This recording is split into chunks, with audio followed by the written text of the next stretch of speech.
सर्वमङ्गलचरणं श्रीगणेशाय नमः।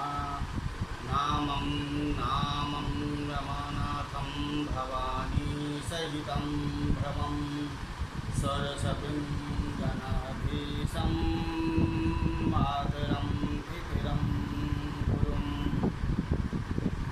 प्रवक्ता आधार पुरुषस्य नाम डॉक्टर कृष्णनारायण झा झूठाला, सहायक प्रोफेसर झूठालाल संस्कृत महाविद्यालय मझौलिया, पश्चिमी चंपारण, कक्षा वर्ग शास्त्री प्रतिष्ठा तृतीय खंड। निर्धारित पुस्तक का नाम महाकवि कालिदास रचित रघुवंश महाकाव्य, त्रयोदश सर्ग यानी 13वां सर्ग, जो शास्त्री प्रतिष्ठा तृतीय खंड में त्रयोदश सर्ग यानी 13वां सर्ग, जो शास्त्री प्रतिष्ठा तृतीय खंड में त्रयोदश एवं चतुर्दश सर्ग 60 अंक निर्धारित की गई है। इस पुस्तक से आलोचनात्मक प्रश्न 2 पूछे जाते हैं, 15-15 अंक के एक, और पद व्याख्या प्रश्न 2 पूछे जाते हैं 10-10 अंक के, और पद का अर्थ एवं अनुवाद, पद का अर्थ एवं अनुवाद 5-5 अंक के यानी 10 अंक के 2 प्रश्न पूछे जाते हैं। आज का शीर्षक है रघुवंश महाकाव्य का पद व्याख्या एवं अर्थ अनुवाद। पूर्व पाठ में महाकवि कालिदास रचित रघुवंश महाकाव्य के त्रयोदश सर्ग के कथासार के बारे में जानकारी प्राप्त किए थे। आज महाकवि कालिदास रचित रघुवंश महाकाव्य के त्रयोदश सर्ग यानी 13वां सर्ग के पद व्याख्या एवं अर्थ अनुवाद के बारे में जानकारी प्राप्त करेंगे, जिससे छात्रों को लाभ होगा। मैं निर्धारित पुस्तक से पद श्लोक पढ़ते हैं, अन्वय करते हैं, व्याख्या करते हैं एवं अर्थ आप लोगों को, अनुवाद अर्थ आप लोगों को जानकारी प्राप्त कराने जा रहे हैं। पद है त्रैलोक्य शल्योद्वारणाया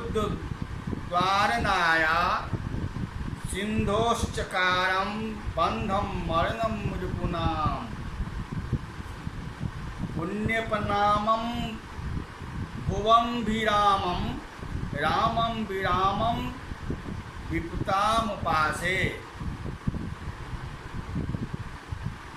अर्थात्मानं शब्दगुण्यं गुणस्य पदं विमाने विहागमानः रत्नाकरं वीक्ष्य साजायां रामाधिधानो हरि उवाच। कोई भी श्लोक पढ़ने के लिए के बाद उसका अन्वय किया जाता है। गुणस्य स रामा अभिधानम, गुणस गुणस्य स राम अभिधानः हरि शब्द गुणम आत्मनम पदम विमानेन गहमानं सह रत्नाकरं वीक्षः मिथ्यः जायाम् इति उवाच। अयं पद्यांशः महाकवि कालिदासः रघुवंश महाकाव्ये उद्धृतो अस्ति। गुणानां यज्ञो गुणस्यश्च रत्नाकर दिवावर्य बट्टगुणादिभिः इत्यर्थः। सः रामाभिधानो हरि विष्णुः शब्दो गुणं यस्य तच्छाद गुणात्मनः। सुरस्य पदं विष्णुपदम् आकाशमित्यर्थः। विषयद्वि विष्णुं पदम् इत्ययमर्थः। शब्दगुण कामासनम इति कारिका विभावेन पुष्करेण विहागमानं सन्नः रत्नाकरं समुद्रं वीक्ष्य मिथ्यो हरसिः। मिथ्यो अनयोऽयं रहस्यप्यमरः। जायाम् अथातः पत्न्यां सीता मेपि वक्ष्यमान् प्रकारेण उवाचः। रामस्य हरित्यभिधानं निरङ्कुश महिमा द्योतनार्थं मिथ्यो ग्रहं गोष्ठी विशंभु सूचनार्थम। अब इस श्लोक का हिंदी अनुवाद है अथ तरनम, इसके बाद विमान में चढ़कर उस आकाश से चलते हुए जिसका गुण शब्द है पुण्य एवं राम कहलाने वाले अर्थवान विष्णु समुद्र को देखकर अपनी प्रिया सीता से कहने लगे। क्या कहने लगे? वैदेही ओ वैदेही पश्यालम्यादिभक्तं मत सेतूनां फेरी लंबुराशिनः छायापथनेव शरत सन्नाद आकाशं विद्य तत्त्वावतारम्। हे वैदेही, काम आम्लयात् मत सेतुना विभक्तं फेनिनम् अम्बुराशि छाया पथेन विभक्तं शरत प्रसन्नम् और विश्व चारुकस्तारम आकाशम इव पत्या। हे जनक नंदिनी, फैन से भरे हुए इस समुद्र को तो देखो, जिसे मेरे बताए हुए फूल के मलय पर्वत तक इस प्रकार जो दो भागों में बांट दिया है। जिस प्रकार सुंदर ताराओं से भरे हुए शरद ऋतु के फूले आकाश को आकाश गंगा दो भागों में बांट देती है। गुरो ये रक्षो कपिलेन मध्ये रसातलं संक्रमिते तुरंगे तदर्थ मुप्यवादाय यदुभिः पूर्वे किलाय परिवर्तितो नः।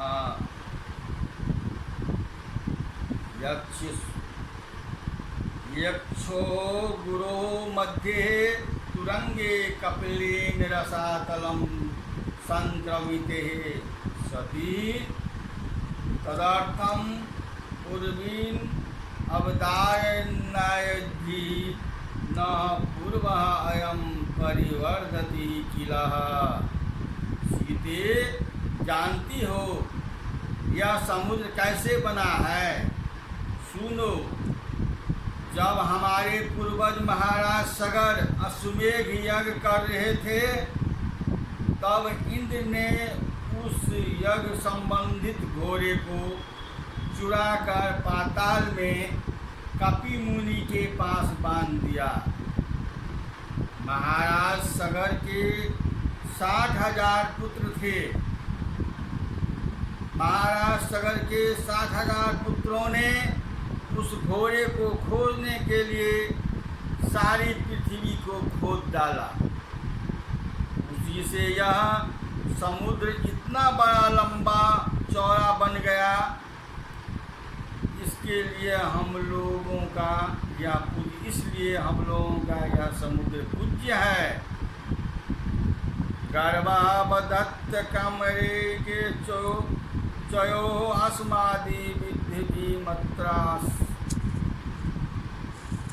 अनुवर्तते वसूनि अविधनम बह्यमसि विभति प्रहलार्मणं ज्योति जन्मेवा अक्रमरेच्यस्माद् गर्भः दधाति यत्ते वसूनि बुद्धि अनुवर्तते असो अविदनं बहि विभति अनेन प्रहलादनं ज्योतिवर्जनिः। अयं पद्यांशः महाकवि कालिदासः रचितः रघुवंश महाकाव्यः त्रयोदश सर्गः उद्धृतो अस्ति। अयं लोकापवादः रीतिभावः अत्राब्धो वसूनि धतानि धने रत्ने वसु अस्मितम् इति विश्वः ये वृद्धि मनुवर्तते प्राप्तवन्ति संपदा निवर्ति अर्थः। अवापवापम ईंधनम बहर्जम यस्य तदा हर्षः वै विभति अपकारे आशितं न त्यजीति भावः अनेन प्रहलादमा बालकं ज्योतिश्चंद्रो अर्जनी जनिता जनेर्ज्यन्तात् कर्मणि लुंगः सौम्यति भावः। यह समुद्र बड़े काम का है। देखो, इसी में से सूर्य की किरणें जल खींचती है और पृथ्वी पर जल के रूप में बरसाती है। इसी समुद्र में रत्न बढ़ते हैं या अपनी गोद में अपने शत्रु वानवालन को भी पालता है और इसी ने संसार के प्रशासक चंद्रमा को उत्पन्न करता है।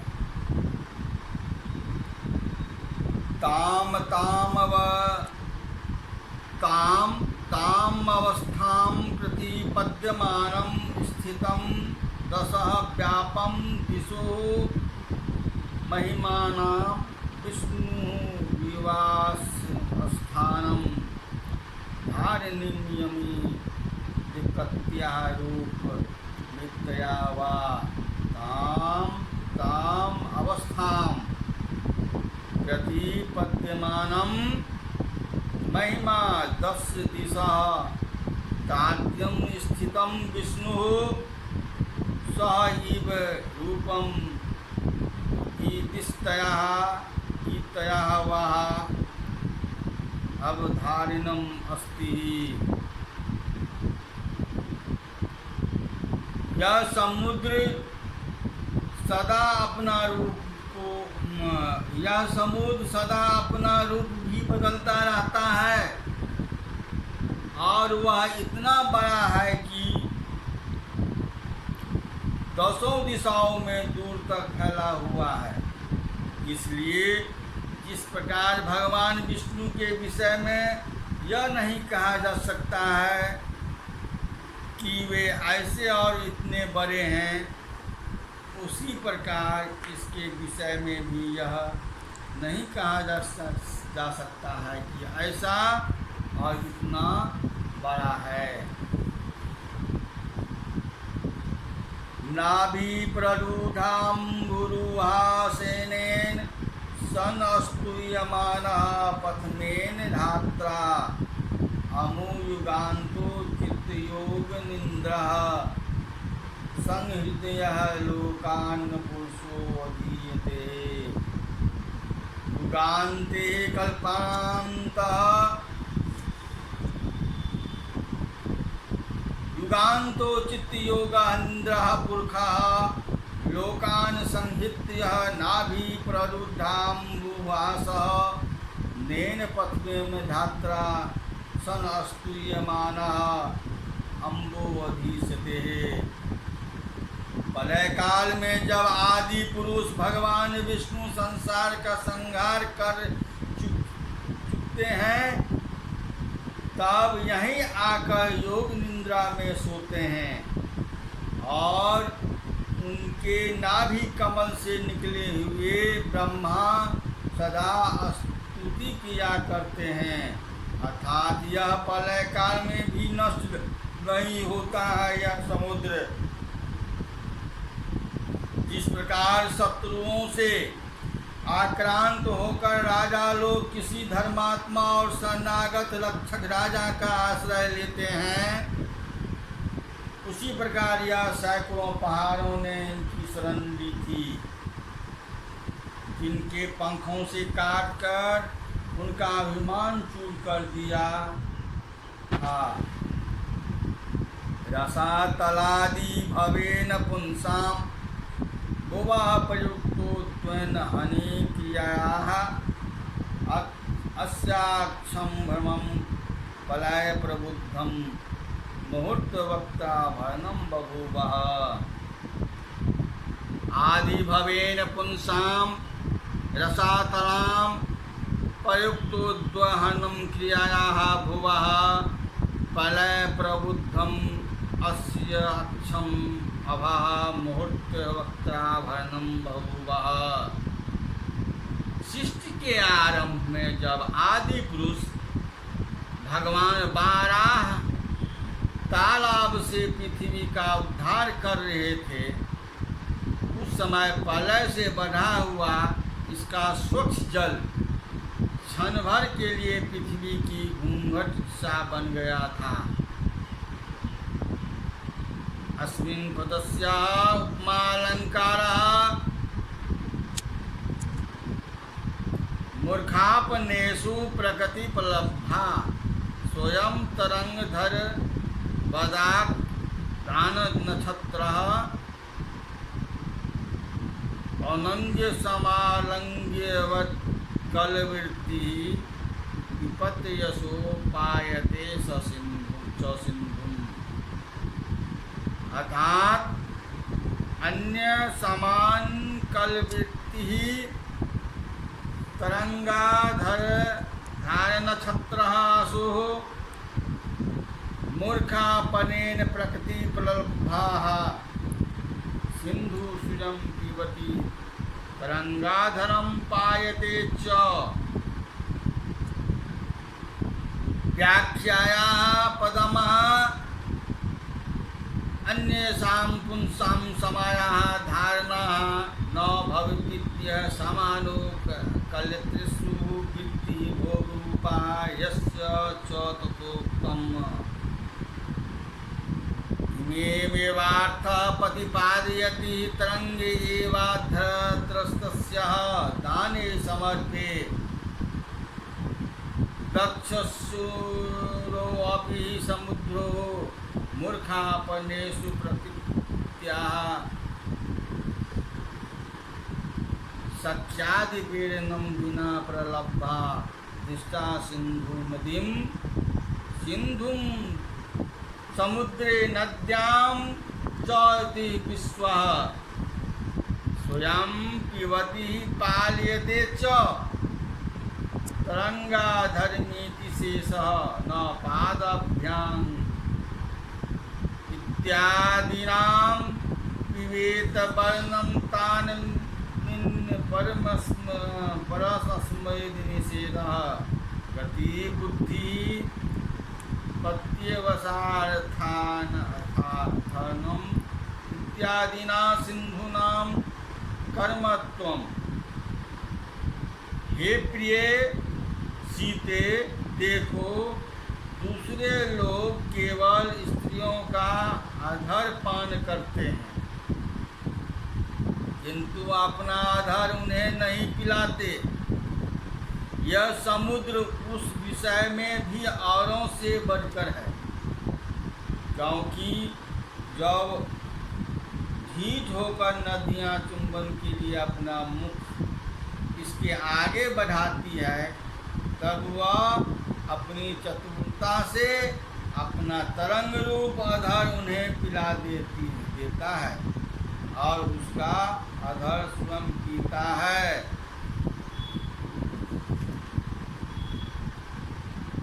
यह देखो, ये बड़ी बड़ी मछलियाँ पहले अपना अपना मुंह खोलकर अन्य जंतुओं के सहित समुद्र का जल पी जाती है और फिर मुंह बंद करके अपने मस्तकों के छिद्रों से फुहारे के समान पानी की जलधाराएं छोड़ने वाली है, छोड़ने लगती है।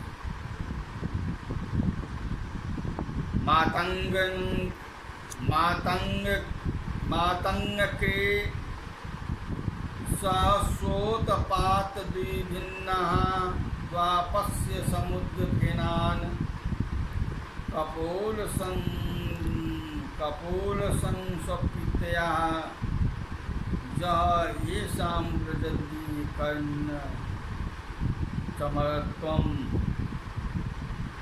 गजाकर मगरों के अचानक उठने से दो भागों में विभक्त समुद्र के फेन को तो देखो, जो ऐसे सुंदर लगते हैं मानो इनके दोनों कानों पर चमर लटके हो।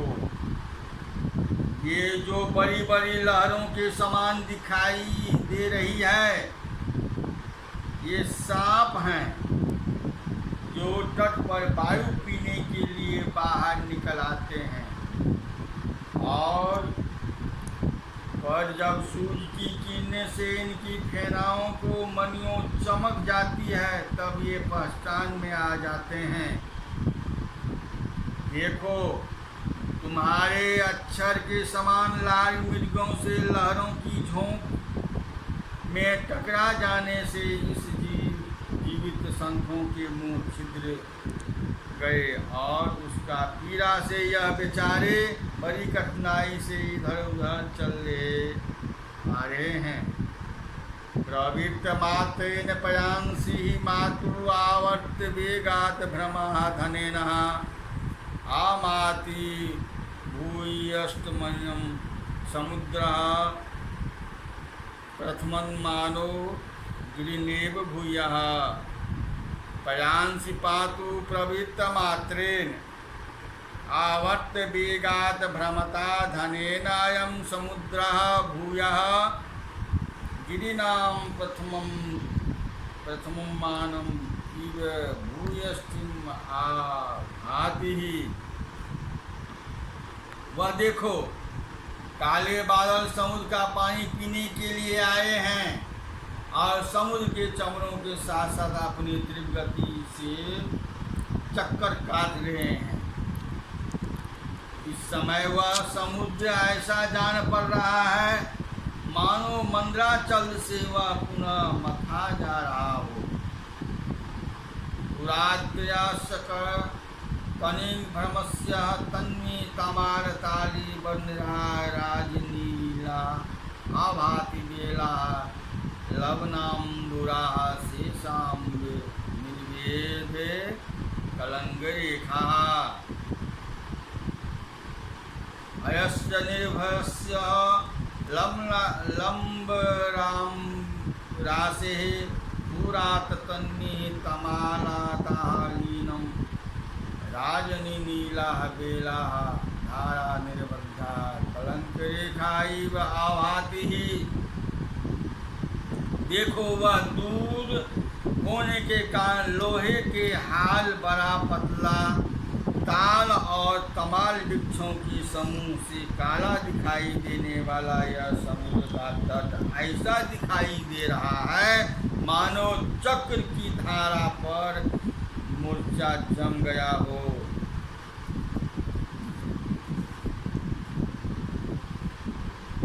हे विशाल लोचने प्रिय, समुद्र तट का वायु तुम्हारे मुख को केतकी के पराग से अलंकित कर रहा है, मानो वह यह जान गया है कि मैं तुम्हारे अक्षरों को चूमने वाला ही हूँ और जब अधिक श्रृंगार करने की राह नहीं देख सकता।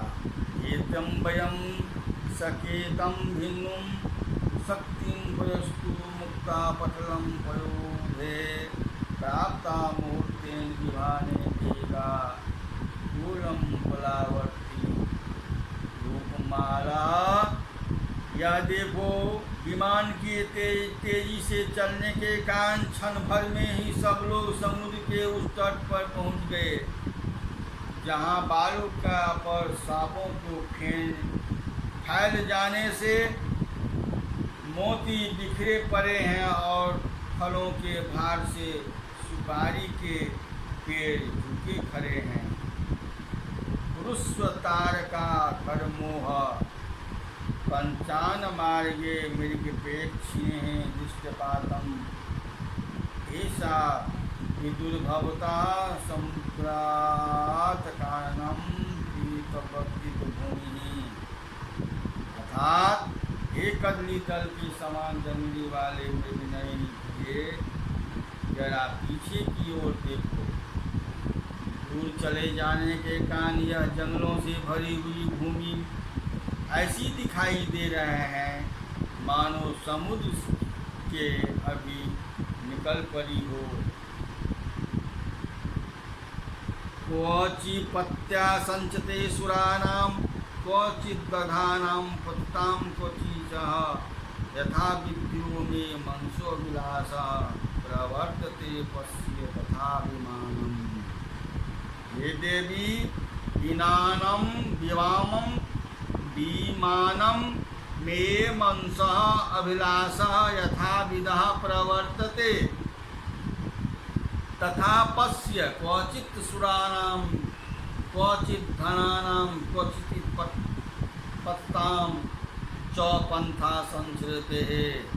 हे देवी विमान पुष्पक में मनसो अभिलाषो यथा विविधस्तथा प्रवर्त पश्यः। अयं पद्यांशः रघुवंश महाकाव्यः त्रयोदशसर्गात् उद्धितो अस्ति अस्य रचितः महाकवि कालिदासः अस्ति। क्वचित् चतुर्णां पश्यां मार्गे संस्कृते क्वचित् धनानां क्वचित् पतितानां पक्षिणां च यथा संरक्षते। हे प्रिय, मैं जिधर चाहता हूँ उधर ही यह विमान घूम जाता है। यह विमान को देखो कैसा गुणकारिक है। मैं जिधर चाहता हूँ उधर ही यह विमान घूम जाता है। यह कभी भी देवताओं के मार्ग में उड़ता चलता है, कभी बादलों के मार्ग से पहुँच जाता है और कभी पक्षियों के मार्ग में उड़ जाता है, उड़ने लगता है। आज मैंने पद श्लोक का व्याख्या एवं अनुवाद दर्शाए हैं। कल फिर पुनः पद श्लोक व्याख्या अनुवाद अर्थ पूरी तरह समझाएंगे। इति समाप्तम।